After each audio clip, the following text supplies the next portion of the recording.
भूपेन्द्र जेलबाटै पुगे अदालत। भुन्टी र भुन्टीका सारा परिवार र सुकुमाया पनि अदालतमा पुगिन् र भूपेन्द्रले खोले आफ्ना सारा कुरा। म जति नै भए पनि आफ्नो श्रीमतीलाई डिभोर्स दिदिनँ। म उसको लागि जे पनि गर्न तयार छु। विगतमा धेरै गल्तीहरू भए होलान्, तिनीहरूलाई सुधार्नको लागि एक मौका मलाई दिनुहोस् र म अबदेखि कहिले मेरी श्रीमतीलाई नराम्रो गर्नेवाला पनि छुइनँ र गर्दिनँ पनि।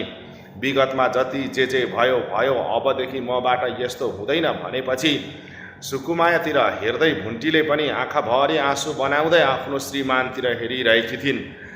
श्रीमानलाई अत्यन्तै धेरै माया गर्ने भुन्टीलाई सधैँ हेपाइ त भएकै थियो, तर पनि आफूले सहेर हुन्छ कि श्रीमानका कलाकर्तुतहरूलाई लुकाएर हुन्छ, सधैँ सँगै बसी नै रहेकी थिइन्। तर तिर अत्याचार हुन थालेपछि बल्ल मात्र भुन्टीले आफू अब भूपेन्द्रसँग अलग हुने ठुलो निर्णय गरेकी थिइन् र आफ्नै अगाडि कुनै केटी अर्थात् आफ्नै गर्लफ्रेन्ड लिएर आफ्नै घरमा ल्याएर राख्छ भने त्यस्तो श्रीमानसँग सँगै बस्न कसरी सक्छन् होला त श्रीमतीहरू। तर भुन्टीले त्यो पनि स्वीकार्न तयार थिइन्। तर त्यहाँ जति नै जे गरे पनि भुन्टीलाई राम्रो त कहिले गरिएन नै। नोकरलाई भन्दा तल्लो दर्जा दिएर राखेका थिए र पागलसम्म हुने गरी भुन्टीलाई दुःख दिएका थिए। भुन्टीको पेटमा हुर्किँदै गरेको बच्चासम्म मारेका थिए।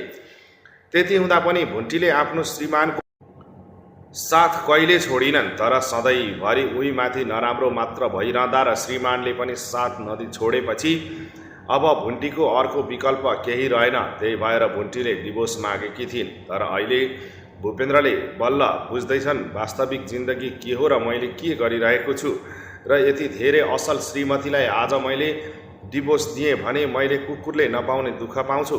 मारेर मलाई फालेका थिए जेरीका 12 गुण्डाहरूले। त्यो बेला आफ्नो सारा शरीरको रगत दिएर बचाएकी हुन् मलाई मेरी श्रीमतीले भन्दै नाना थरीका बहाना बनाउँदै भुन्टीसँग मिल्ने कुरा गरे। तर भुन्टीले भने मिलौँला जस्तो गरे पनि सुकुमायाले मिल्न नदिने जस्तो गरेपछि एक अर्कामा समस्या भने आइरहेकै थियो। तर अझै पनि अदालतले मुद्दालाई छिनोफानो गरिदिएको छैन। उनीहरू अब जसरी हुन्छ एक अर्कामा मिले अति राम्रो हुने हो र भूपेन्द्रले सुध्रिनुपर्छ, त्यस पछाडि अझ राम्रो हुनेछ। र उता भूमिकाको पनि निकै ठुलो हालत भइसकेको छ। न त पेटभरि खान पाउँछे, न त मजाले आराम गरेर बस्न नै। नोकरले भन्दा धेरै काम लगाएर खाना नदी बाँधेर राखिरहेका छन्। योभन्दा ठुलो दुर्दशा कस्तो हुन्थ्यो होला र। जसरी भुन्टीलाई विगतमा हेपेको र दलेको थियो त्यसरी नै आज आफूमाथि पर्दै गर्दा निकै अप्ठ्यारोमा भने परेकी छिन् भूमिका।